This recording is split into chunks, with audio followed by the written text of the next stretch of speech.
Mertua menghina dan menyebutku wanita murahan hanya beban suami. Dia tak tahu gajiku per bulan 100 juta per bulan. Kulakukan ini sampai mertua kaget dan merasa malu. Sebelum lanjut ke cerita selanjutnya, yuk subscribe dan like. Absen dulu di kolom komen ya ah. Pagi itu, cahaya matahari menembus jendela kamar sederhana yang baru beberapa bulan terakhir menjadi saksi perjalanan rumah tangga Nadia dan Raka. Bau harum kopi hitam yang baru saja diseduh memenuhi udara, bercampur dengan aroma roti panggang yang hangat. Nadia, dengan rambut yang masih tergerai dan wajah tanpa riasan, tampak sibuk menyiapkan sarapan di dapur mungil mereka. Bagi Nadia, rutinitas pagi ini bukanlah beban. Justru, ia merasa bahagia bisa menyiapkan sesuatu untuk pria yang ia cintai. Meskipun pekerjaannya sebagai seorang manajer pemasaran di perusahaan multinasional menuntut waktu dan tenaga, Nadia selalu berusaha menempatkan keluarganya sebagai prioritas. Raka muncul dari kamar mandi dengan kemeja putih yang masih belum dikancingkan. Rambutnya yang sedikit basah meneteskan air hingga mengenai lehernya. Ia tersenyum ketika melihat istrinya berdiri di dapur. "Pagi, sayang," ucapnya lembut sambil mengecup kening Nadia. "Pagi. Sarapannya hampir siap. Kamu mau roti isi telur atau cuma selai aja?" tanya Nadia sambil tetap memfokuskan pandangannya pada wajan. "Telur deh, biar agak kenyang. Hari ini kayaknya bakalan padat." Nadia mengangguk. Ia tahu Raka bekerja sebagai seorang arsitek di perusahaan properti yang cukup besar. Proyek demi proyek menuntut pikiran dan tenaga suaminya. Namun meski begitu, ia tidak pernah mengeluh. Raka bukan tipe pria yang terlalu kaya raya, tapi dia bertanggung jawab, pekerja keras, dan selalu memperlakukan Nadia dengan penuh cinta. Di meja makan kecil mereka, obrolan sederhana selalu terasa hangat. Nadia jarang menceritakan tentang betapa besar gajinya, atau betapa banyak keuntungan yang ia dapatkan dari bisnis sampingan yang ia kelola secara diam-diam. Bukan karena ia tak percaya pada suaminya, tetapi karena Nadia tidak ingin terlihat sombong atau seolah menyaingi peran Raka sebagai kepala keluarga. "Kalau nanti pulang kerja kamu mau aku jemput?" tanya Raka sambil melahap rotinya. "Enggak usah, aku bisa pulang sendiri. Toh kantorku dekat dengan stasiun. Gampang naik kereta," jawab Nadia sambil tersenyum. Raka menatap istrinya sebentar. "Aku selalu merasa kamu terlalu sederhana untuk seorang yang sebenarnya luar biasa." Nadia terkekeh. "Apa maksudmu?" "Ya, kamu bisa aja pamer dengan kerjaanmu, dengan gajimu, dengan semua hal yang kamu punya. Tapi kamu nggak pernah begitu. Kamu lebih suka jadi dirimu yang sederhana ini." Nadia terdiam sejenak. Hatinya hangat mendengar kata-kata itu, meski ia tahu suaminya belum tahu seluruh kebenaran. Raka memang tahu kalau Nadia bekerja di perusahaan besar, tapi ia belum pernah benar-benar tahu berapa besar penghasilan istrinya. Baginya, yang terpenting adalah rumah tangga ini berjalan bahagia. Hari-hari awal pernikahan mereka memang tidak mudah. Sejak akad nikah dilangsungkan 6 bulan lalu, Nadia sadar betul bahwa ia tidak hanya menikahi Raka, tetapi juga menikahi keluarganya. Dan dari keluarga itu, ada satu sosok yang begitu kuat pengaruhnya. Bu Ratna, ibu mertua yang terkenal galak dan keras kepala. Nadia sudah sering mendengar cerita dari Raka tentang ibunya. Seorang wanita yang membesarkan anak-anaknya seorang diri setelah ditinggal suami. Sosok yang tegar, namun juga keras dalam berbicara. Tidak ada yang bisa luput dari penghakiman Bu Ratna. Dari cara berpakaian, cara bicara, bahkan cara orang makan pun bisa jadi bahan kritikannya. Namun, meski mendengar semua itu, Nadia tetap yakin untuk melangkah ke jenjang pernikahan. Ia mencintai Raka dengan sepenuh hati, dan ia percaya bahwa seiring waktu, ia bisa mengambil hati mertuanya. Sore hari itu, setelah pulang kerja, Nadia duduk di ruang tamu sambil menata vas bunga kecil yang baru dibelinya. Raka pulang agak malam, terlihat lelah namun tetap berusaha tersenyum. "Sayang, ibu ngajak kita ke rumah besok. Katanya ada acara keluarga kecil," kata Raka sambil melepas dasinya. Nadia terdiam sebentar. Ini akan jadi pertemuan pertamanya dengan mertua setelah menikah. Jantungnya berdegup lebih cepat. "Besok? Wah, berarti aku harus siap-siap." "Ya, Jawab Nadia dengan suara pelan. Raka mendekatinya, menggenggam tangan istrinya. Tenang aja. Aku tahu ibu orangnya keras. Tapi aku yakin kamu bisa bikin dia suka sama kamu. Kamu kan selalu bisa bikin orang betah di dekatmu. Nadia tersenyum tipis. Semoga begitu. Namun jauh di dalam hati, ia merasa ada sesuatu yang tidak tenang. Bukan hanya karena ia khawatir tidak bisa diterima, tapi juga karena ia tahu betul dirinya berbeda dari tipe menantu yang mungkin diinginkan Bu Ratna. Nadia bukan berasal dari keluarga kaya raya. Meski kini ia sudah sukses. Penampilannya sederhana, tidak glamor, dan seringkali lebih suka tampil biasa saja ketimbang berlebihan. Malam itu, Nadia berbaring di samping Raka. Matanya menatap langit-langit kamar sambil memikirkan apa yang akan terjadi besok. Ia tahu, dari situlah awal segalanya akan berubah. Keesokan harinya, rumah besar milik Bu Ratna sudah ramai dengan suara tamu keluarga. Nadia mengenakan gaun sederhana berwarna pastel, rambutnya disanggul rapi, wajahnya dihiasi make-up tipis. Ia berusaha terlihat sopan dan anggun, tanpa berlebihan. Namun begitu ia masuk, tatapan tajam Bu Ratna langsung mengarah kepadanya. Seolah-olah mata itu sedang menilai dari ujung kepala hingga kaki. Senyum tipis menghiasi bibir sang mertua, tapi ada nada dingin di baliknya. Ini Nadia, ya? Menantuku. Ucap Bu Ratna dengan nada datar. Iya, Bu. Jawab Nadia sopan sambil menunduk sedikit. Ternyata kamu lebih sederhana dari yang ibu kira. Ucapan itu sebenarnya biasa saja, tapi cara Bu Ratna mengatakannya membuat hati Nadia terasa disayat. Raka yang berdiri di sampingnya mencoba tersenyum untuk menutupi ketegangan. Sejak pertemuan pertama itu, Nadia sudah bisa merasakan, jalan menuju hati mertuanya tidak akan mudah. Dan entah mengapa, di dalam firasatnya, ia merasa cobaan yang lebih besar akan segera datang. Rumah besar itu berdiri megah di pinggiran kota, dengan pagar tinggi dan taman yang rapi. Dari luar saja, sudah terlihat jelas bahwa pemiliknya adalah orang yang punya gengsi tinggi. Mobil-mobil keluarga berjejer di halaman. Suara riuh rendah tamu terdengar hingga keluar pagar. Nadia menggenggam tangan Raka lebih erat ketika mereka melangkah masuk. Hatinya berdegup cepat. Perasaan cemas bercampur dengan harapan. Ia ingin sekali bisa diterima dengan baik oleh keluarga besar suaminya, terutama oleh ibu mertuanya, Bu Ratna, yang selama ini hanya ia kenal lewat cerita. Begitu memasuki ruang tamu, Nadia langsung merasakan tatapan-tatapan menilai. Beberapa kerabat Raka tersenyum ramah, sebagian lain hanya mengamati dalam diam. Namun tatapan paling menusuk berasal dari sosok wanita berusia sekitar 60 tahun yang duduk di kursi utama dengan postur tegak, raut wajah angkuh, dan mata tajam. Dialah Bu Ratna. Selamat datang, Nak. Ucapnya datar sambil melirik Nadia dari atas hingga bawah. Iya, Bu.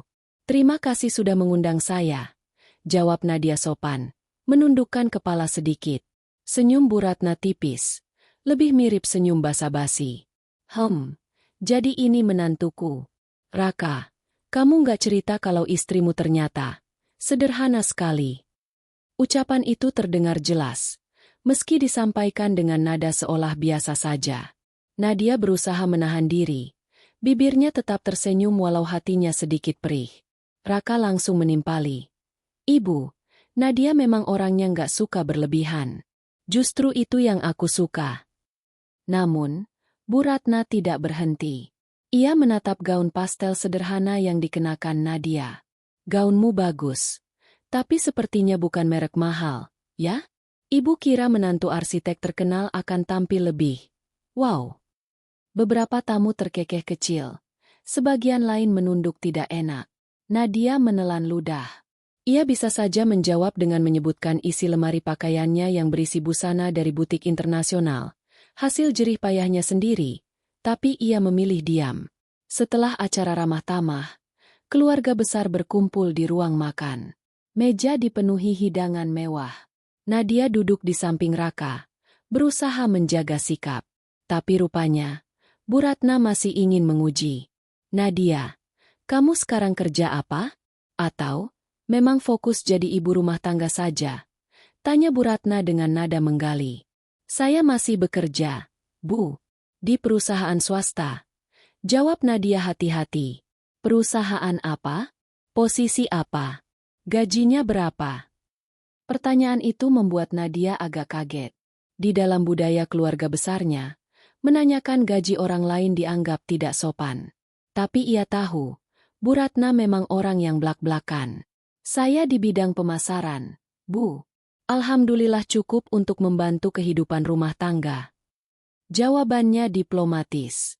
Namun Bu Ratna mendengus. Ah, paling juga gaji pas-pasan. Ibu sudah lihat. Kamu kan orangnya biasa-biasa saja. Raka itu arsitek. Punya masa depan cerah. Jangan sampai kamu jadi beban. Ya, jangan cuma numpang hidup sama anak ibu. Ucapan itu seperti tamparan di depan banyak orang. Ruangan mendadak hening. Raka mencoba menahan amarahnya. Ibu, jangan begitu. Nadia itu orangnya rajin kerja. Aku yang tahu dia seperti apa. Tapi ibu kan orang tua, berhak menilai. Sahut Bu Ratna cepat. Jangan sampai kamu terjebak dengan wanita murahan yang cuma bisa menghabiskan uangmu. Kamu masih bisa dapat yang lebih baik, Raka. Kata, murahan. Itu menusuk hati Nadia seperti belati. Pipinya panas. Jantungnya berdegup kencang. Ia berusaha keras menahan air mata agar tidak jatuh di hadapan semua orang. Raka terlihat gelisah. Wajahnya memerah karena marah. Ia ingin membela istrinya lebih keras. Tapi ia juga tidak ingin membuat keributan di depan keluarga besar. Setelah makan malam selesai, sebagian tamu mulai berpamitan. Nadia memilih membantu membereskan piring-piring, meski sebenarnya ia tamu. Namun Bu Ratna hanya meliriknya sambil bergumam. Lumayanlah, masih bisa dipakai buat kerjaan dapur. Jangan sampai nanti kamu cuma bisa duduk manis. Ucapan itu sekali lagi membuat dada Nadia sesak. Ia tersenyum kaku sambil tetap bekerja. Dalam hati, ia berdoa agar malam itu cepat berlalu. Di perjalanan pulang, suasana di dalam mobil hening. Raka menggenggam setir erat-erat, terlihat menahan emosi. Sementara Nadia menatap keluar jendela, matanya berkaca-kaca. Sayang, aku minta maaf. Akhirnya Raka bersuara. Nadia menggeleng pelan. Kamu nggak salah, Rak. Aku tahu ibumu memang begitu orangnya. Tapi dia nggak seharusnya ngomong gitu ke kamu. Kamu bukan wanita murahan. Kamu istriku. Aku tahu siapa kamu sebenarnya. Air mata Nadia akhirnya jatuh. Aku cuma ingin diterima. Rak, aku cuma ingin dianggap cukup. Tapi rasanya, ibu nggak akan pernah lihat aku lebih dari sekadar beban.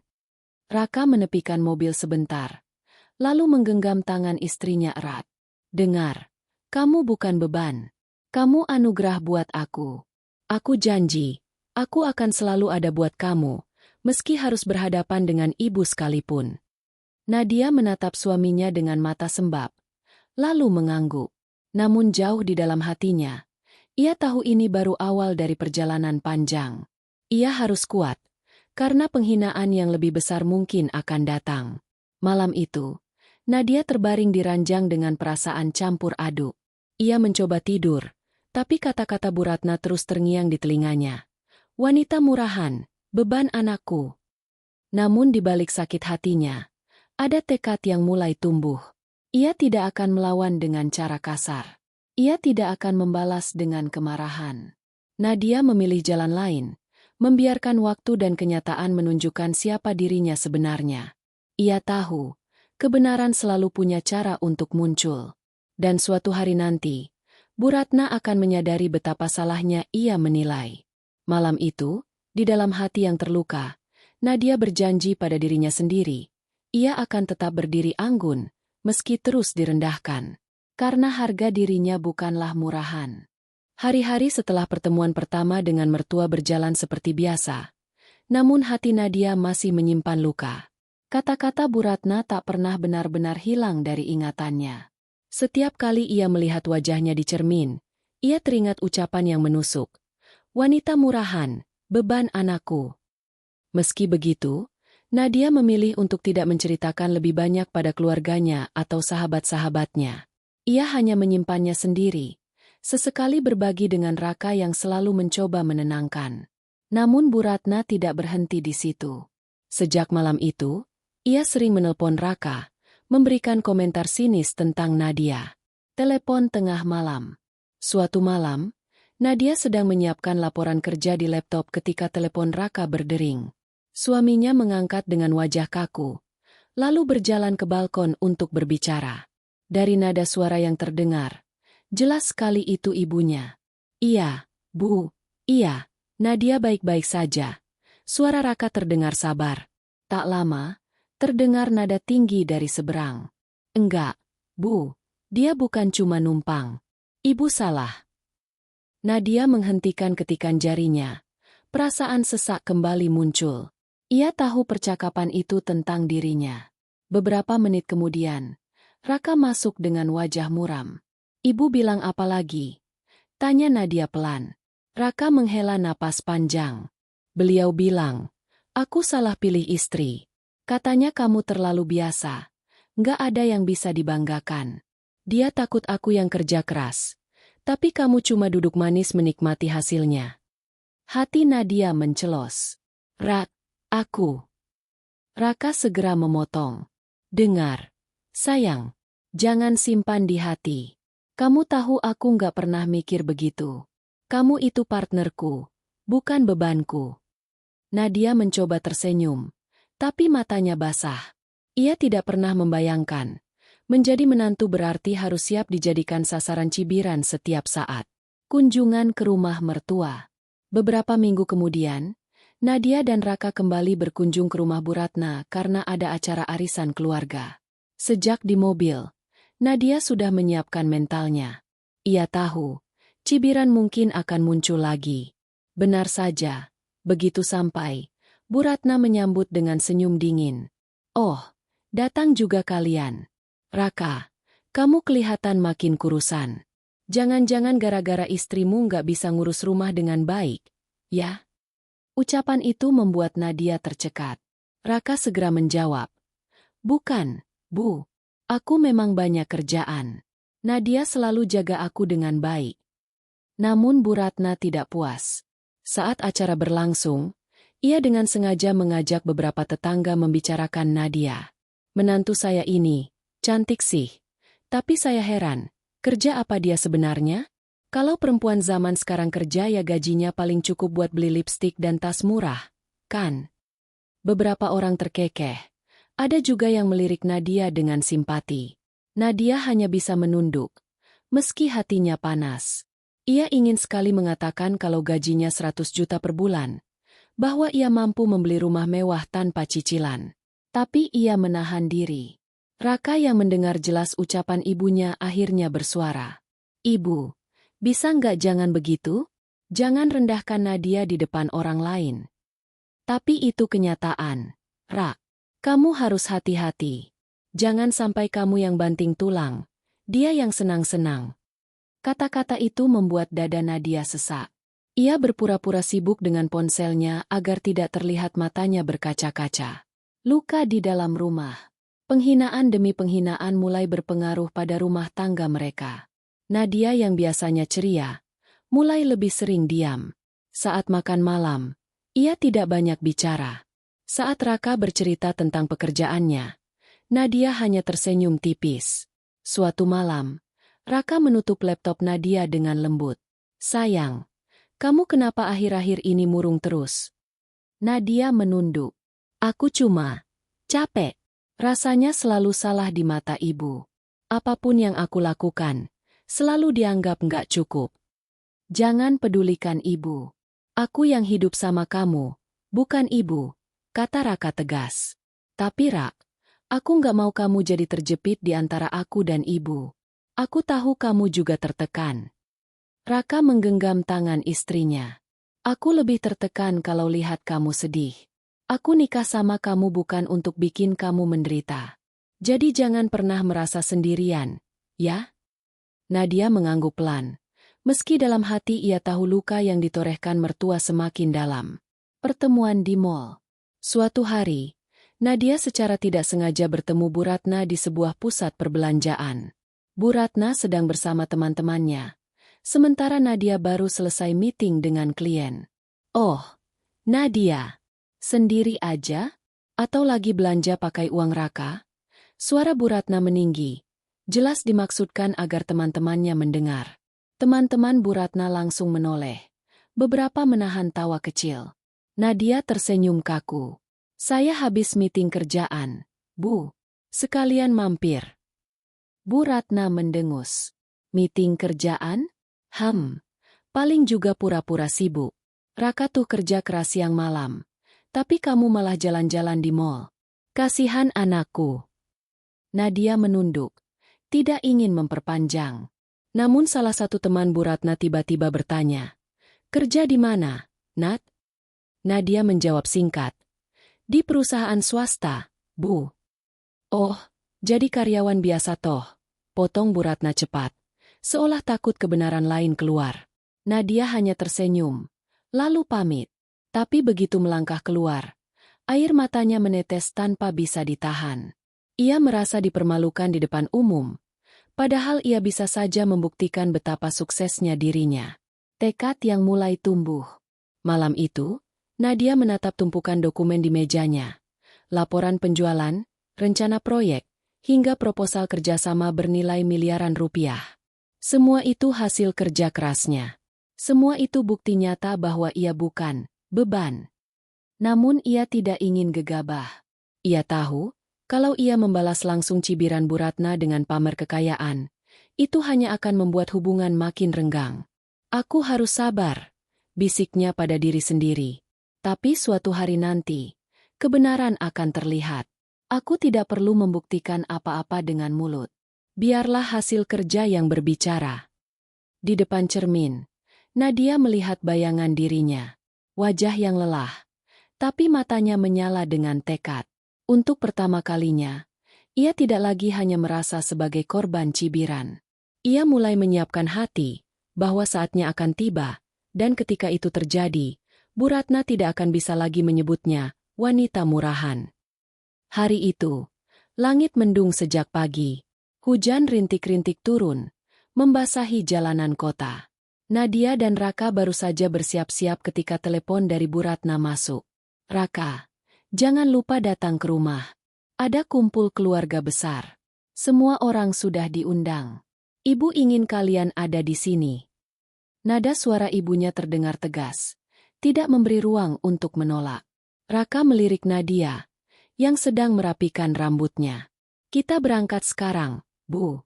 Jawab Raka singkat. Nadia hanya bisa menghela napas. Setiap kali ada acara keluarga di rumah mertua, ia harus menyiapkan mental lebih dari sekadar menghadapi rapat dengan klien penting. Bedanya, di rapat ia dihargai dan dihormati, sementara di rumah mertua, ia menjadi sasaran cibiran. Suasana di rumah mertua. Rumah besar itu sudah dipenuhi keluarga besar. Suara riang anak-anak berlarian. Aroma makanan khas rumahan memenuhi udara. Semua terlihat hangat, kecuali di hati Nadia. Begitu mereka masuk, Bu Ratna langsung menyambut dengan suara lantang. Nah, itu dia pasangan yang kita tunggu-tunggu. Sekilas terdengar ramah, tapi ekspresi matanya menusuk. Ia menatap Nadia dari atas hingga bawah, lalu tersenyum sinis. Kamu pakai baju itu, Nat? Sederhana sekali untuk acara keluarga besar. Beberapa kerabat yang mendengar hanya saling pandang. Sebagian pura-pura tidak mendengar. Nadia tersenyum kecil, menundukkan kepala. Iya, Bu. Raka mencoba meredam suasana. Ibu, Nadia sudah rapi kok. Cantik banget malah. Bu Ratna hanya mendengus. Ya sudah, ayo gabung. Acara makan bersama. Semua keluarga duduk di ruang makan panjang. Tawa dan obrolan terdengar riuh. Nadia ikut menyendokkan makanan ke piring beberapa keponakan, berusaha tetap ramah meski perasaannya tegang. Di tengah suasana hangat itu, Bu Ratna tiba-tiba angkat bicara. Suaranya cukup keras sehingga semua orang bisa mendengar. Raka, ibu sering mikir, kamu ini arsitek, punya karir bagus. Tapi sayang, Kamu salah pilih pasangan. Suara ruangan mendadak mereda. Semua mata langsung tertuju pada meja utama, ke arah Bu Ratna yang sedang menatap lurus ke arah Nadia. Ibu. Raka mencoba menahan, tapi Bu Ratna melanjutkan. Nadia ini cantik. Iya. Tapi apa cukup hanya modal cantik? Ibu lihat dia biasa saja. Nggak ada yang istimewa. Bahkan ibu nggak yakin dia bisa bantu kamu. Jangan-jangan dia cuma jadi beban. Wanita murahan. Numpang hidup dari keringatmu. Ucapan itu menusuk jantung Nadia. Sendok di tangannya gemetar. Kepalanya menunduk. Matanya mulai panas. Beberapa kerabat terlihat tidak nyaman. Ada yang mencoba menenangkan dengan berkata, "Ah, Bu Ratna, jangan begitu. Nadia kan orang baik." Tapi Bu Ratna tetap melanjutkan. "Kalian tahu kan, anak saya kerja keras siang malam. Kalau istrinya nggak bisa apa-apa, apa nggak kasihan? Ibu cuma nggak mau lihat Raka hancur gara-gara menikah dengan orang yang salah. Luka yang tak bisa ditahan." Air mata Nadia akhirnya jatuh. Meski ia mencoba menahannya, ia segera menunduk lebih dalam, pura-pura sibuk dengan piringnya. Raka melihat itu. Darahnya mendidih. "Ibu, cukup." Suara Raka keras, membuat semua orang terdiam. "Tapi, Rak, cukup. Ibu sudah keterlaluan. Jangan hina istriku seperti itu." Ruangan benar-benar sunyi. Semua orang menatap dengan tegang. Sebagian menunduk tak berani bicara. Namun Bu Ratna tetap keras kepala. "Ibu hanya bicara kenyataan. Kamu harus buka mata. Jangan terbuai oleh perempuan yang..." "Ibu." Raka menatap ibunya tajam. Nadia itu bukan perempuan murahan. Dia bukan beban. Dia wanita paling kuat yang pernah aku kenal. Jadi berhenti rendahkan dia. Suasana semakin panas. Bu Ratna terdiam sesaat, lalu menoleh ke arah keluarganya, seolah ingin mencari pembelaan. Tapi banyak dari mereka hanya diam, tidak ingin ikut campur. Nadia merasa sesak. Ia bangkit dari kursinya dengan tergesa, meninggalkan meja makan. Matanya sudah basah, dadanya berguncang menahan tangis. Menangis di kamar. Nadia masuk ke salah satu kamar tamu dan menutup pintu rapat-rapat. Ia menutupi wajahnya dengan kedua tangan, membiarkan tangisnya pecah tanpa bisa ditahan lagi. "Apa salahku? Ya Allah!" bisiknya di antara isak. "Kenapa aku selalu dianggap rendah? Selalu salah di matanya?" Ia mengingat kembali semua kerja kerasnya. Lembur hingga larut malam, rapat dengan klien internasional, mengelola tim yang besar, menghasilkan miliaran rupiah untuk perusahaan. Tapi semua itu seolah tidak berarti di hadapan mertuanya. Yang dilihat hanya wajah sederhana, sikap rendah hati, dan kehidupan biasa. Bagi Bu Ratna, itu semua tidak cukup. Raka menenangkan. Tak lama, pintu kamar diketuk. Suara Raka terdengar lirih. "Sayang, ini aku. Boleh aku masuk?" Nadia tidak menjawab, hanya menahan tangis. Pintu terbuka perlahan, dan Raka masuk dengan wajah gusar. Ia langsung memeluk istrinya erat-erat. "Aku minta maaf. Aku nggak bisa cegah ibu. Aku benar-benar marah tadi." Nadia terisak di bahunya. "Kenapa, Rak? Kenapa ibu selalu lihat aku begitu rendah? Aku sudah berusaha hormat, berusaha baik, tapi selalu salah." Raka mengusap punggungnya. "Karena ibu belum tahu siapa kamu sebenarnya. Tapi aku tahu. Dan itu cukup buatku. Jangan biarkan kata-kata ibu hancurkan kamu." Nadia mengangguk kecil, meski tangisnya belum reda. "Aku cuma ingin dianggap cukup. Rak, aku nggak butuh dipuji, cuma ingin diterima." Raka mengangkat wajahnya, menatap mata istrinya yang sembab. "Percaya sama aku. Waktu yang akan buktikan. Kamu nggak perlu paksa siapapun untuk lihat betapa berharganya kamu." Tekad dalam luka. Malam itu, setelah acara selesai, mereka pulang dengan suasana berat. Nadia hanya terdiam di mobil, menatap jalanan yang basah oleh hujan. Kata-kata Bu Ratna masih menggema di telinganya. "Wanita murahan, beban anakku." Namun di balik luka yang dalam itu, perlahan tumbuh sebuah tekad. Nadia sadar, ia tidak bisa terus-menerus diam. Ia harus menemukan cara untuk menunjukkan siapa dirinya sebenarnya, bukan dengan kemarahan, tapi dengan kenyataan. Ia tahu, waktunya akan tiba. Dan ketika hari itu datang, Bu Ratna tidak akan bisa lagi merendahkannya. Justru sebaliknya, mungkin Bu Ratna yang akan merasa malu. Di dalam hatinya yang masih sakit, Nadia berjanji, "Aku akan bertahan. Aku akan buktikan, tanpa perlu mengucap satu kata pun. Suatu hari nanti, ibu akan sadar betapa salahnya menilaiku." Malam itu, rumah kecil Nadia dan Raka terasa begitu hening. Setelah kejadian memalukan di rumah mertua, Nadia lebih banyak berdiam diri. Raka duduk di sofa, menatap istrinya yang tengah melipat pakaian dengan wajah muram. "Sayang." Raka memanggil pelan. Nadia menoleh sebentar. "Ya. Aku tahu kamu terluka. Aku pun marah sekali sama ibu. Tapi aku mohon, jangan simpan semua ini sendirian." Nadia tersenyum tipis. "Aku baik-baik saja, Rak. Aku cuma butuh waktu." Raka mendekatinya, lalu menggenggam tangannya. "Aku ingin kamu tahu, aku selalu ada di pihakmu. Apapun yang ibu katakan, aku tidak pernah percaya. Bagiku, kamu lebih dari cukup." Nadia menatap mata suaminya, dan air mata hampir saja jatuh lagi. Namun ia menahannya.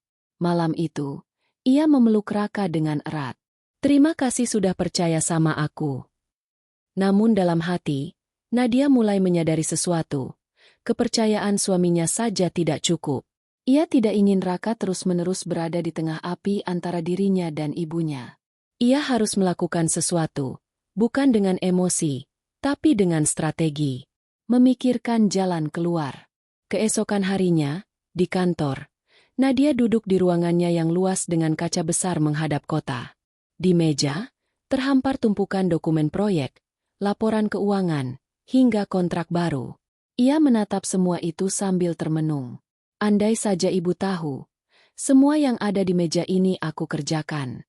Andai saja dia tahu, aku bukan wanita murahan seperti yang ia sebut. Tapi ia tidak ingin langsung membeberkan semuanya. Ia tahu, Bu Ratna adalah tipe orang yang keras kepala. Kalau Nadia tiba-tiba mengaku bergaji ratusan juta per bulan, mungkin justru dianggap sombong. "Aku harus biarkan waktu yang bicara," gumamnya pelan. Di sela pikirannya, sebuah ide mulai muncul. Ia tidak akan menantang mertuanya secara langsung.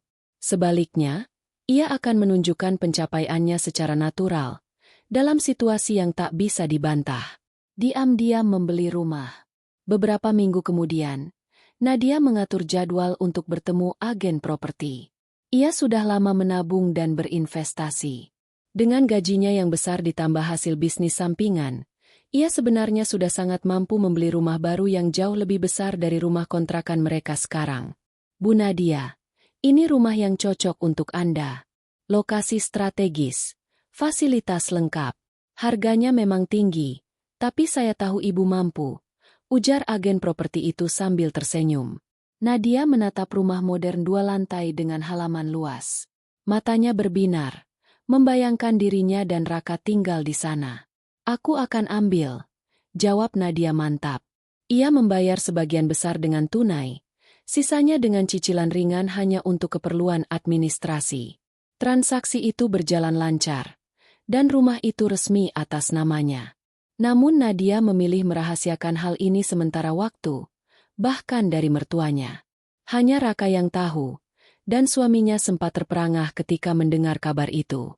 "Sayang, jadi ini rahasiamu selama ini?" tanya Raka ketika mereka berdiri di ruang tamu rumah baru. Nadia tersenyum lembut. "Aku nggak pernah bermaksud menyembunyikan. Aku cuma nggak ingin kamu merasa kalah atau tersaingi.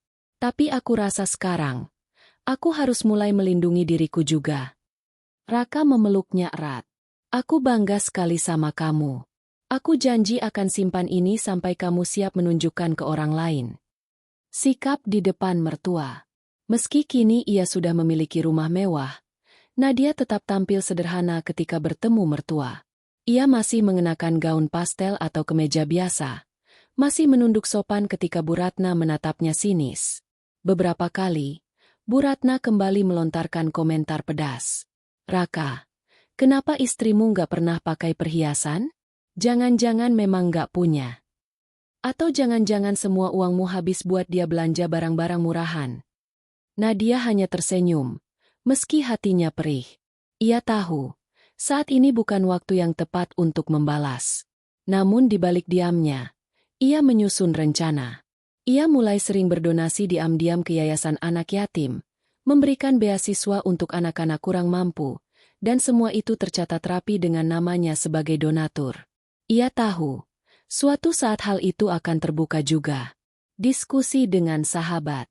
Suatu sore, Nadia bertemu sahabat lamanya, Dina, di sebuah kafe.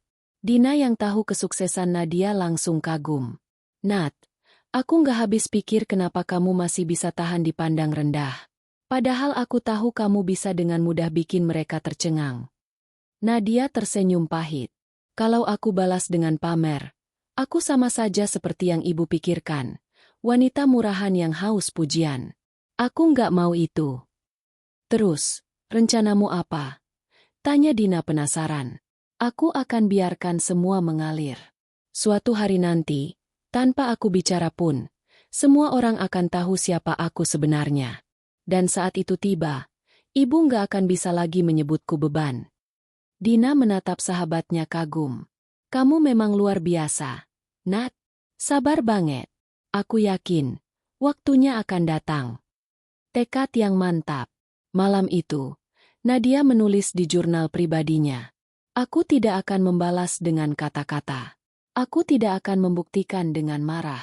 Aku akan tetap jadi diriku sendiri, bekerja, berusaha, dan memberi. Hingga suatu hari nanti, semua fakta akan bicara. Dan saat itu, aku tidak perlu mengatakan apa-apa. Ibu akan menyadarinya sendiri." Ia menutup jurnalnya dengan senyum tipis. Meski hatinya masih sering terluka, kini ia merasa lebih tenang. Ia punya rencana, ia punya tekad, dan ia punya waktu. Kilasan harapan. Beberapa hari kemudian, Bu Ratna datang berkunjung secara mendadak. Ia duduk di ruang tamu kontrakan sederhana mereka, kembali melontarkan cibiran. "Raka, sampai kapan kalian tinggal di rumah kecil begini? Malu. Loh, menantu arsitek masa hidupnya seperti orang pas-pasan." Nadia hanya menyuguhkan teh dengan senyum. "Silakan diminum, Bu." Bu Ratna menatapnya sinis. "Kamu santai sekali ya. Seakan-akan gak malu hidup dari hasil kerja anakku." Raka hendak menjawab, tapi Nadia menepuk tangannya pelan, memberi isyarat untuk diam. Kali ini, ia tidak sakit hati seperti biasanya. Ia hanya menunduk, menahan senyum. Dalam hatinya, ia tahu, sebentar lagi waktunya akan tiba. Hari di mana mertua akan terkejut, dan semua cibiran akan berubah jadi penyesalan. Hari Sabtu itu, udara kota terasa terik. Nadia baru saja pulang dari kantor setelah menghadiri rapat dengan salah satu klien besar. Meski hari libur, jadwalnya cukup padat karena ia harus menandatangani kontrak kerjasama bernilai miliaran rupiah. Ia masuk rumah kontrakan dengan wajah lelah namun bahagia. Di tangannya ada map berisi dokumen penting. Raka yang sedang duduk di ruang tamu langsung menyambut. "Sayang, kamu baru pulang." Nadia tersenyum sambil melepas blazer. "Iya, Rak. Maaf aku pulang agak sore. Ada urusan dengan klien besar." Raka menghampiri, lalu membantu menaruh map di meja. "Aku salut banget sama kamu. Capek kerja, tapi tetap semangat." Nadia hanya tersenyum. Baginya, bekerja bukan hanya tentang uang, tapi juga tentang kebanggaan. Namun ia masih memilih menyimpan semua ini dari mertuanya, untuk saat yang tepat. Kunjungan tak terduga. Tiba-tiba, terdengar suara ketukan keras di pintu. Raka segera membuka, dan ternyata yang datang adalah Bu Ratna bersama dua adik ipar Nadia. Mereka membawa beberapa kantong plastik berisi buah dan kue. "Oh, ibu datang," sapa Raka, setengah kaget. Iya, kebetulan lewat, jadi mampir. Jawab Bu Ratna sambil masuk tanpa banyak basa-basi. Tatapannya langsung menyapu seluruh ruangan kontrakan yang sederhana. Masih sama saja. Sempit. Kasihan anakku. Nadia buru-buru berdiri, lalu menyambut dengan senyum sopan. Selamat datang, Bu. Mari duduk. Bu Ratna duduk di sofa, meletakkan tasnya dengan gaya elegan. Raka, Ibu bawakan buah. Biar istrimu nggak perlu repot-repot belanja. Nadia hanya tersenyum tipis. Terima kasih, Bu. Namun matanya mendadak tertuju pada map besar berwarna biru di meja. Map itu terbuka sedikit, menampakkan logo perusahaan besar. Apa ini? Tanya Bu Ratna sambil meraih map itu sebelum Nadia sempat mencegah. Oh, itu dokumen kerjaan saya, Bu. Jawab Nadia hati-hati. Kerjaan. Bu Ratna membuka lembaran pertama. Matanya langsung membesar ketika melihat angka-angka di kontrak kerjasama itu. Apa ini? Kontrak miliaran? Kamu yang tanda tangan. Suasana mendadak hening. Raka menatap istrinya, sedangkan adik ipar hanya melongo. Nadia mencoba tenang. Iya, Bu. Itu memang bagian dari pekerjaan saya. Bu Ratna terdiam sejenak, lalu tertawa sinis. Jangan bercanda, Nadia. Kamu pikir ibu percaya kalau kamu yang urus proyek sebesar ini? Paling juga kamu cuma staf kecil yang diminta bawa map. Nadia menunduk. Ia tak ingin memperpanjang penjelasan. Namun Raka angkat bicara. Nadanya tegas. Ibu, itu benar. Nadia memang yang urus. Dia manajer pemasaran di perusahaan besar. Bahkan sering dipercaya langsung sama direksi. Bu Ratna melirik tajam. Ah, masa iya? Menantu seperti dia. Bu, jangan remehkan istriku, lanjut Raka. Aku tahu betul siapa dia. Bahkan kalau aku cerita semua, ibu mungkin gak akan percaya. Tanda tanya di benak mertua. Sore itu, suasana jadi canggung. Bu Ratna tak banyak bicara lagi. Hanya sesekali melirik Nadia seakan mencari celah. Adik ipar yang sejak tadi diam akhirnya berbisik. Bu, kalau benar, berarti Mbak Nadia, hebat banget, ya. Namun Bu Ratna langsung menepis. Ah, jangan gampang percaya. Orang zaman sekarang pandai menipu dengan tampilan. Meski begitu, ada sedikit kegelisahan di wajahnya. Kata-kata Raka dan angka-angka di kontrak tadi terus terngiang di kepalanya. Percakapan rahasia. Malamnya, setelah keluarga pulang, Raka menatap istrinya sambil tersenyum bangga. Aku lihat wajah ibu tadi. Kayak kaget campur nggak percaya. Nadia menghela napas. Aku nggak sengaja, Rak. Seharusnya map itu nggak kelihatan. Kenapa? Justru bagus. Biar ibu tahu sedikit siapa kamu. Nadia menggeleng. Belum waktunya. Aku nggak mau mereka tahu dari aku. Aku ingin mereka menyadari sendiri, tanpa aku harus membuktikan dengan kata-kata. Raka mendekat, menggenggam tangannya. Kamu memang beda. Kuat sekali. Aku yakin, cepat atau lambat, ibu bakal sadar. Nadia tersenyum kecil, meski dalam hatinya masih ada luka. Ia tahu, perubahan tidak terjadi dalam semalam. Tapi setidaknya, hari ini adalah awal. Sebuah titik balik pertama. Bisik-bisik keluarga. Beberapa hari setelah kejadian itu, kabar mulai menyebar.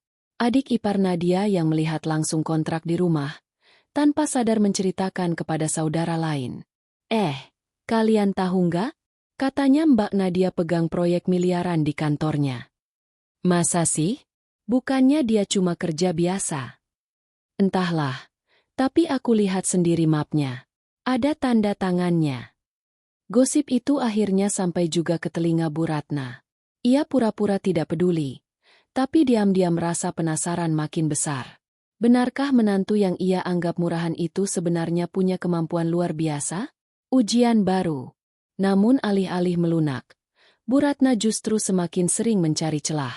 Suatu hari, ia kembali mengunjungi Nadia, kali ini dengan maksud lain.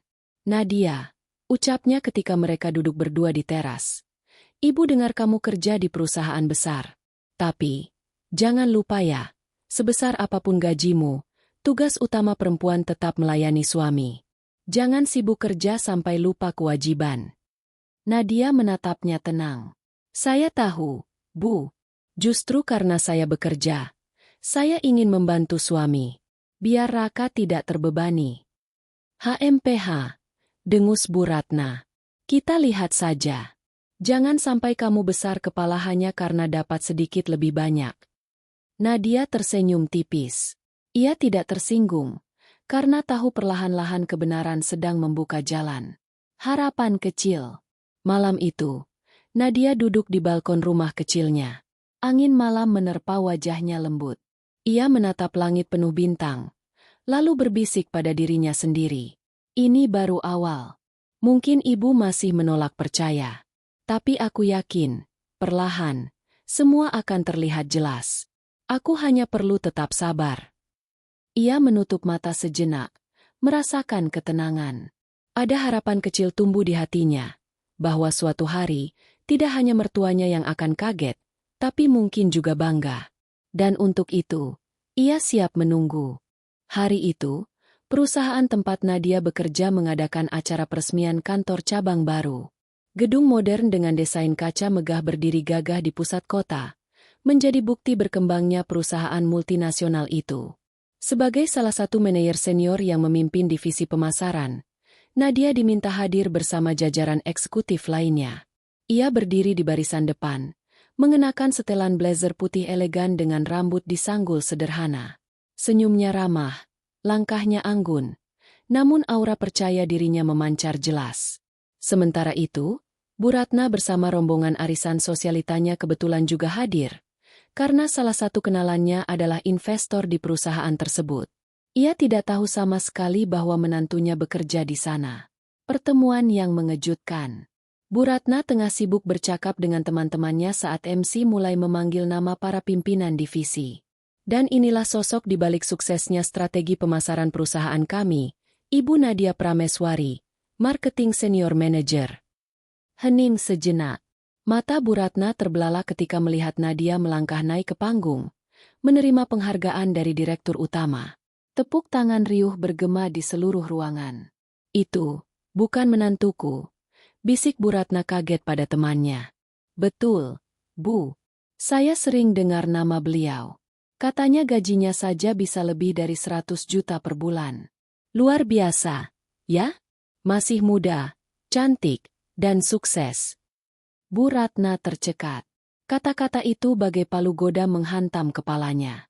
Ia masih teringat jelas bagaimana selama ini ia menyebut Nadia wanita murahan dan beban anaknya. Kilas balik dalam hati. Saat duduk kembali, Bu Ratna tidak bisa fokus mendengarkan acara. Hatinya bergemuruh. Jadi benar? Semua cerita Raka itu benar? Selama ini aku yang salah menilai? Ia teringat saat pertama kali bertemu Nadia. Gaun sederhana, sikap kalem, dan wajah yang selalu menunduk. Ia kira semua itu tanda bahwa menantunya tidak punya apa-apa. Ah, kenapa aku begitu cepat menghakimi? Bisiknya dalam hati, meski bibirnya tetap tersenyum palsu di hadapan teman-temannya. Malu di hadapan teman. Teman-temannya semakin antusias membicarakan Nadia. Saya dengar, Bu Nadia itu juga aktif jadi donatur yayasan. Beberapa bulan lalu, ada anak-anak yang disekolahkannya. Mulia sekali, ya. Betul. Dan katanya, dia yang berperan besar mendatangkan investor asing ke perusahaan ini. Orangnya pintar sekali. Semakin lama, semakin merah wajah Bu Ratna. Ia merasa seperti ditelanjangi di depan banyak orang. Bagaimana bisa teman-temannya tahu begitu banyak tentang menantunya, sementara ia sendiri tidak tahu apa-apa? Lebih menyakitkan lagi, ia sadar bahwa semua cibiran dan hinaannya selama ini salah besar. Tatapan dari jarak dekat. Usai acara, Nadia turun dari panggung. Tak sengaja matanya bertemu dengan Bu Ratna yang berdiri tak jauh. Ada keheningan singkat. Nadia kaget, tapi segera menundukkan kepala sopan. Ibu. Sapanya pelan. Bu Ratna tidak langsung menjawab. Bibirnya bergetar, seolah ingin mengatakan sesuatu, tapi gengsinya menahan. Ia hanya mengangguk kaku, lalu berpaling. Nadia tidak sakit hati. Ia justru tersenyum tipis. Dalam hatinya ia berkata, biarlah waktu yang bicara. Aku tidak perlu menuntut pengakuan. Obrolan keluarga. Malamnya, Bu Ratna pulang dengan hati kalut. Di ruang makan rumah besarnya, ia duduk sendirian sambil menatap kosong. Dua adik Raka menghampiri.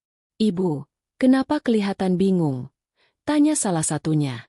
Bu Ratna menghela napas panjang. Tadi ibu lihat Nadia di acara kantor itu. Dia ternyata tinggi sekali posisinya. Orang-orang memujinya, bahkan bilang gajinya ratusan juta. Adik ipar saling pandang, lalu salah satunya berkata, bukankah Kak Raka pernah bilang begitu? Ibu saja yang gak percaya. Bu Ratna terdiam. Dadanya terasa sesak.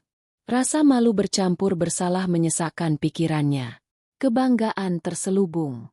Beberapa hari berikutnya, Bu Ratna diam-diam mulai mencari tahu tentang Nadia. Ia bertanya pada kerabat yang punya koneksi dengan dunia bisnis. Semua jawaban sama. Nadia memang sosok yang luar biasa di bidangnya. Aku benar-benar buta selama ini, batin Bu Ratna. Namun gengsinya terlalu tinggi untuk langsung mengakui kesalahan. Ia masih bersikap dingin setiap kali bertemu Nadia, meski nada bicaranya sudah tidak sepedas dulu. Percakapan yang menggugah. Suatu sore, Raka datang ke rumah ibunya. Mereka berbincang berdua. Bu, aku dengar ibu hadir di acara kantor Nadia kemarin, kata Raka hati-hati. Bu Ratna mengangguk pelan. Iya, ibu lihat sendiri. Ternyata benar, istrimu hebat. Aku sudah bilang sejak awal, Bu, Nadia bukan beban. Dia justru menopang hidup kami. Bu Ratna menunduk. Ada penyesalan di wajahnya. Ibu, malu. Nak, ibu terlalu cepat menilai. Selama ini ibu kira dia hanya menempel padamu. Raka tersenyum kecil. Nadia nggak butuh pengakuan, Bu. Dia cuma ingin diterima. Itu saja. Ucapan itu membuat Bu Ratna semakin terdiam. Hatinya bergetar. Momen sendiri. Malam itu, Bu Ratna duduk di kamarnya, merenung. Di hadapannya ada foto pernikahan Raka dan Nadia. Ia mengusap gambar menantunya dengan jari gemetar. Maafkan ibu. Nak, kamu ternyata lebih dari apa yang ibu bayangkan. Tapi, bagaimana caranya ibu bisa menebus semua kata-kata kasar itu? Air matanya jatuh untuk pertama kalinya. Sementara di pihak Nadia, di rumah kecilnya, Nadia membaca buku sambil menunggu Raka pulang. Ia tampak tenang. Sahabatnya, Dina, menelpon. Nat, aku dengar acara kemarin heboh. Semua orang kagum sama kamu. Nadia tersenyum samar. Aku nggak ingin heboh, Din. Aku cuma ingin hidup tenang. Kalau ibu mertua tahu, biarlah. Aku nggak marah lagi. Kamu nggak sakit hati? Padahal dulu dia parah banget ke kamu. Justru karena itu, Din, kalau aku balas dengan dendam, aku sama saja seperti anggapan orang. Aku lebih suka diam, dan biar kebenaran muncul sendiri. Dina terharu mendengarnya. Kamu benar-benar luar biasa. Nat, aku yakin, lambat laun hati ibumu akan luluh. Penutup bab. Di titik itu, rahasia yang selama ini tersembunyi akhirnya terbongkar. Bu Ratna yang selalu memandang rendah kini harus menelan rasa malu, meski belum sanggup sepenuhnya meminta maaf. Bagi Nadia, ini bukan kemenangan untuk dipamerkan, melainkan langkah menuju sesuatu yang lebih besar, penerimaan dan kedamaian keluarga. Dan tanpa disadari, jalan menuju perubahan hati sang mertua perlahan sudah terbuka. Sejak acara peresmian kantor cabang itu, kehidupan Nadia perlahan berubah. Bukan pekerjaannya, bukan rumah tangganya, tapi cara orang-orang menatapnya, terutama sang mertua. Bu Ratna yang dulu selalu penuh cibiran, kini tampak lebih sering diam setiap kali bertemu. Senyum sinis yang biasa terlontar kini digantikan dengan tatapan ragu, seakan ingin bicara tapi tidak tahu harus mulai dari mana. Bagi Nadia, Itu adalah tanda kecil. Ia tidak berharap keajaiban terjadi semalam. Ia tahu, hati Bu Ratna butuh waktu untuk luluh. Kunjungan yang berbeda. Hari Minggu pagi, Bu Ratna datang berkunjung tanpa kabar. Raka yang sedang membaca koran kaget melihat ibunya muncul di depan pintu membawa rantang besar berisi makanan. "Ibu, kok datang mendadak?" tanya Raka sambil menerima rantang itu. "Ah, kebetulan lewat. Sekalian bawakan makanan buat kalian," jawab Bu Ratna datar. Nadia keluar dari dapur, lalu tersenyum sopan. "Selamat pagi, Bu. Terima kasih sudah bawakan makanan." Biasanya, di momen seperti ini Bu Ratna akan langsung melontarkan komentar pedas tentang rumah kontrakan mereka atau penampilan Nadia. Namun kali ini berbeda. Ia hanya mengangguk, lalu duduk di sofa sambil menatap sekeliling dengan canggung. Raka mengerling pada istrinya, seakan berkata, "Lihat, ada yang berubah." Obrolan pertama yang lembut. Sambil menyeruput teh hangat buatan Nadia, Bu Ratna membuka percakapan. "Nadia, kamu sibuk sekali ya sekarang?" tanyanya. Nada suaranya terdengar lebih lembut dari biasanya. Nadia menatap dengan hati-hati. "Alhamdulillah, Bu. Memang cukup sibuk, tapi masih bisa diatur. Selama ini saya berusaha tetap punya waktu untuk rumah." Bu Ratna mengangguk pelan. "Ibu dengar kamu baru saja dapat penghargaan di kantor." Nadia tersenyum kecil. "Itu semua kerja tim, Bu. Bukan hanya saya." Keheningan sejenak tercipta. Bu Ratna menggenggam cangkir lebih erat, seakan menahan sesuatu. Akhirnya ia berkata pelan, "Kamu, pintar sekali ternyata." "Ibu, tidak menyangka." Nadia tidak menanggapi dengan bangga, hanya menjawab sederhana, "Semua ini hanya titipan rezeki, Bu." Jawaban rendah hati itu membuat Bu Ratna semakin merasa malu. Gengsi yang menghalangi. Meski sudah mulai melunak, gengsi Bu Ratna masih tinggi. Saat pulang ke rumah, ia merenung sendirian di kamarnya. "Seharusnya aku minta maaf langsung. Tapi bagaimana? Aku sudah terlalu sering menghina. Apa Nadia akan mau memaafkan?" Namun bayangan wajah Nadia yang tetap sabar dan tidak pernah membalas dengan kata-kata kasar membuat hatinya sedikit lega. Menantuku itu baik sekali.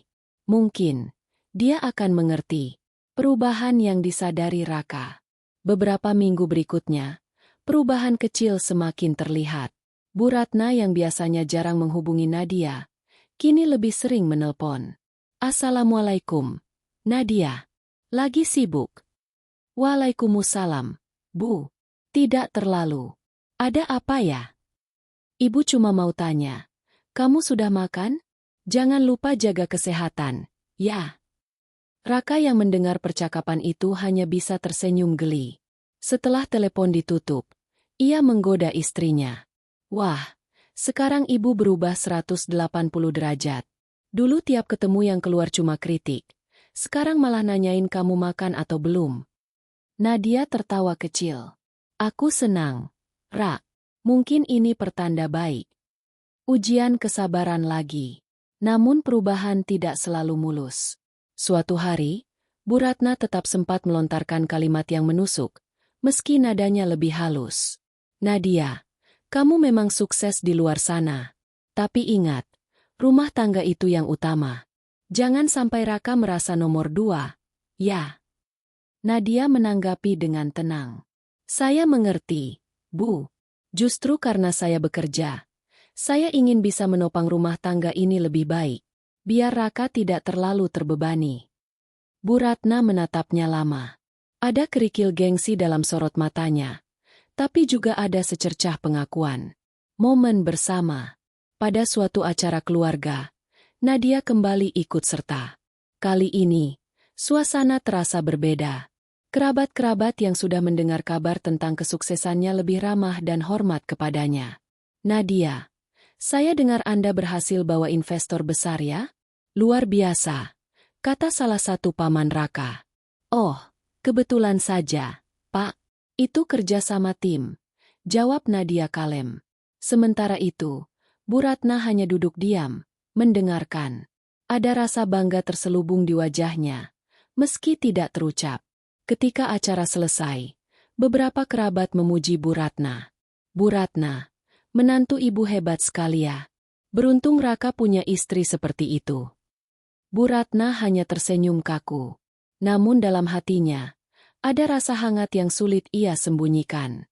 Pertanda pengakuan. Suatu sore, ketika Nadia mengunjungi rumah mertua sendirian karena Raka sedang ada proyek, Bu Ratna mendekatinya. Nadia, panggilnya pelan. Ya, Bu. Bu Ratna menatap menantunya dengan wajah canggung. Ibu, ingin bilang terima kasih.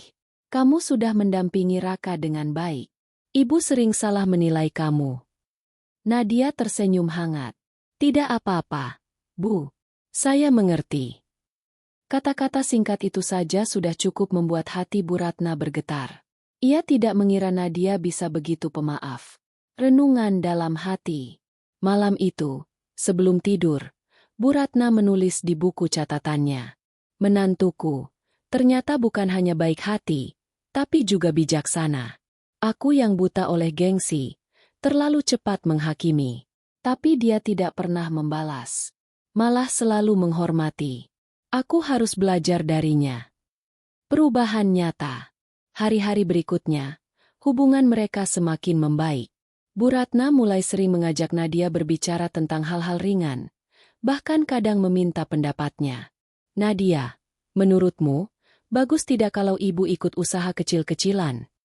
Wah, bagus sekali, Bu. Saya bisa bantu survei pasar kalau ibu mau. Benarkah? Terima kasih, Nak. Percakapan itu sederhana, tapi bagi Nadia, itu lebih berharga daripada pujian apapun. Itu tanda bahwa mertuanya sudah mulai membuka hati. Penutup bab. Perubahan sikap Bu Ratna memang tidak drastis. Gengsi masih sesekali muncul, tapi kini disertai rasa kagum dan malu yang makin kuat. Bagi Nadia, itu sudah cukup. Ia tidak pernah meminta lebih, hanya penerimaan. Dan perlahan-lahan, ia mendapatkannya. Malam itu, rumah Bu Ratna terasa sunyi. Angin berembus pelan dari jendela kamar, membawa aroma tanah basah setelah hujan. Ia duduk di kursi rotan kesayangannya, menatap foto keluarga yang terpajang di dinding. Foto itu diambil 5 tahun lalu, saat Raka baru menikah dengan Nadia. Semua orang tersenyum, kecuali dirinya. Wajahnya kaku, bahkan cenderung dingin. Kini, melihat ekspresi itu membuat hatinya perih. Kenapa dulu aku begitu keras? Kenapa aku tak bisa tersenyum tulus untuk menantuku sendiri? Pikir Bu Ratna. Air matanya menetes tanpa ia sadari. Ia teringat betapa seringnya ia menghinakan Nadia, menyebutnya beban, wanita murahan, hanya karena penampilan dan sikap sederhana menantunya. Padahal di balik itu, Nadia menyimpan ketangguhan yang luar biasa. Kesadaran yang menyakitkan. Beberapa hari sebelumnya, ia mendengar langsung dari kerabat bahwa Nadia bukan hanya sukses dalam pekerjaannya, tetapi juga banyak membantu orang lain. Menantu Bu Ratna itu dermawan sekali. Saya dengar dia mendanai beasiswa untuk anak-anak kurang mampu, ucap salah satu tetangganya dengan kagum. Bu Ratna terdiam waktu itu, seolah tertampar. Semua cibiran yang dulu ia lontarkan, kini seperti berbalik menjadi cambuk yang menyiksa hatinya. Aku ini orang tua, seharusnya jadi contoh kebaikan. Tapi justru aku yang paling buruk bersikap. Rasa malu yang menggerogoti. Setiap kali bertemu Nadia, Bu Ratna merasakan campuran kagum dan malu. Nadia tetap ramah, tetap sopan, bahkan seolah tidak menyimpan dendam. Sikap itu justru membuatnya semakin merasa kecil. Di hadapan menantunya, Bu Ratna seperti bercermin. Ia melihat betapa sabarnya Nadia menghadapi semua perlakuan buruknya dulu. Malam itu ia bergumam lirih. Ya Allah, ampuni aku. Ampuni kesombonganku. Percakapan dengan Raka. Keesokan harinya, Raka pulang ke rumah ibunya untuk mengantar beberapa barang. Melihat ibunya tampak murung, ia duduk di sampingnya. Ibu kenapa? Sepertinya ada yang dipikirkan. Tanya Raka. Bu Ratna menunduk, lalu menjawab lirih. Raka, ibu, merasa sangat bersalah pada Nadia. Raka terdiam, terkejut mendengar ibunya mengaku seperti itu. Ibu terlalu keras padanya. Ibu sering merendahkan dia. Padahal kenyataannya, dia jauh lebih baik dari yang ibu bayangkan. Bahkan mungkin lebih baik dari ibu sendiri. Raka menggenggam tangan ibunya. Ibu, tidak ada kata terlambat. Kalau ibu benar-benar menyesal, bicaralah langsung dengan Nadia. Dia orangnya pemaaf. Aku yakin dia akan mengerti. Bu Ratna menghela napas panjang. Tapi, apakah dia masih mau memaafkan ibu? Luka yang ibu buat terlalu dalam. Raka tersenyum. Coba saja, Bu. Nadia bukan tipe orang yang menyimpan dendam. Niat untuk meminta maaf. Beberapa hari setelah percakapan itu, Bu Ratna memberanikan diri menghubungi Nadia. Nadia, kamu ada waktu luang akhir pekan ini? Ibu ingin bertemu. Hanya kita berdua. Nadia sedikit terkejut, tapi menjawab dengan tenang. Baik, Bu. Saya ada waktu. Sejak telepon itu ditutup, Bu Ratna tidak bisa tidur nyenyak. Ia gelisah, memikirkan bagaimana harus menyampaikan isi hatinya. Aku harus jujur. Aku harus menanggalkan gengsi. Pertemuan yang mengharukan. Hari Minggu pagi, mereka bertemu di sebuah taman kota yang sejuk. Pohon-pohon rindang menaungi kursi panjang tempat mereka duduk bersebelahan. Nadia datang dengan senyum ramah seperti biasa. Apa kabar, Bu? Bu Ratna menelan ludah, lalu menghela napas panjang sebelum berkata. Nadia, Ibu ingin bicara jujur padamu. Selama ini, Ibu terlalu sering merendahkanmu. Ibu selalu menganggap kamu tidak pantas untuk Raka. Ibu salah besar. Nadia menatapnya tenang, tidak menyela. Ibu sudah buta oleh gengsi. Ibu pikir kamu hanya menumpang hidup dari anak ibu. Tapi ternyata, kamu justru menopang rumah tangga ini dengan kekuatanmu. Lebih dari itu, kamu selalu bersikap hormat meski ibu menyakitimu. Ibu merasa malu. Nak, sangat malu. Suara Bu Ratna bergetar. Air matanya mengalir tanpa bisa ditahan. Ibu minta maaf. Nadia, dari lubuk hati yang paling dalam. Maukah kamu memaafkan ibu? Jawaban Nadia. Nadia menggenggam tangan Bu Ratna dengan lembut. Senyumnya tulus. Matanya berkaca-kaca. Bu, sejak awal saya tidak pernah berniat melawan atau membenci ibu. Saya hanya ingin diterima sebagai bagian dari keluarga. Saya mengerti. Ibu ingin yang terbaik untuk Raka. Kalau sikap ibu keras, mungkin itu karena ibu terlalu sayang pada anak ibu. Air mata Bu Ratna semakin deras mendengar jawaban itu. Saya sudah memaafkan ibu sejak lama, bahkan sebelum ibu meminta maaf. Karena saya tahu, menyimpan dendam hanya akan menambah luka. Bu Ratna menutup wajahnya dengan kedua tangan. Tangisnya pecah, bukan lagi karena penyesalan, tapi juga kelegaan. Perasaan baru. Sejak hari itu, hubungan mereka benar-benar berubah. Bu Ratna tidak lagi melihat Nadia sebagai musuh atau beban. Ia melihatnya sebagai anak sendiri, bahkan sering merasa kagum dengan kebijaksanaan menantunya. Suatu kali, ia berkata pada Raka, Nak, jaga baik-baik istrimu itu. Dia bukan hanya pasanganmu, tapi juga anugerah bagi keluarga kita. Raka hanya tersenyum bahagia, merasa perjuangan istrinya akhirnya terbayar. Penutup bab. Bu Ratna akhirnya menemukan keberanian untuk mengakui kesalahannya. Bagi Nadia, itu adalah hadiah terbesar, lebih berharga dari pengakuan orang lain. Perjalanan panjang penuh luka, cibiran, dan air mata akhirnya sampai pada titik penyesalan dan penerimaan. Luka itu memang tak hilang seketika, tapi kini tertutup oleh kasih sayang yang tumbuh kembali. Dan untuk pertama kalinya, Nadia merasa benar-benar diterima. Hari itu, rumah Nadia dan Raka terasa berbeda. Udara yang biasanya penuh ketegangan setiap kali Bu Ratna datang, kini terasa hangat. Ada aroma masakan yang menggoda dari dapur, suara tawa kecil dari ruang makan, dan yang paling penting, tidak ada lagi cibiran menusuk. Untuk pertama kalinya, Nadia benar-benar merasa bahwa rumah itu bukan hanya tempat ia dan Raka bernaung, tapi juga tempat keluarga besar bisa berkumpul dengan damai. Momen bersama. Bu, duduk dulu. Saya siapkan teh hangat, kata Nadia sambil tersenyum. Bu Ratna yang duduk di sofa menatap menantunya dengan penuh perasaan. Terima kasih, Nak. Jangan terlalu repot. Kamu sudah banyak capek bekerja. Nadia terkekeh kecil. Masak teh hangat bukan capek, Bu. Justru saya senang kalau bisa melayani keluarga. Obrolan ringan itu mungkin terdengar biasa, tapi bagi Raka, itu adalah keajaiban.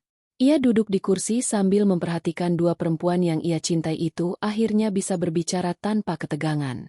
Inilah yang aku impikan sejak awal, batinnya. Perubahan nyata. Hari-hari berikutnya, Bu Ratna semakin sering berkunjung, bukan untuk mencari kesalahan, melainkan untuk membantu. Nadia, kamu butuh bantuan urus rumah? Biar ibu bantu bereskan cucian atau masak. Nadia sempat terkejut mendengarnya.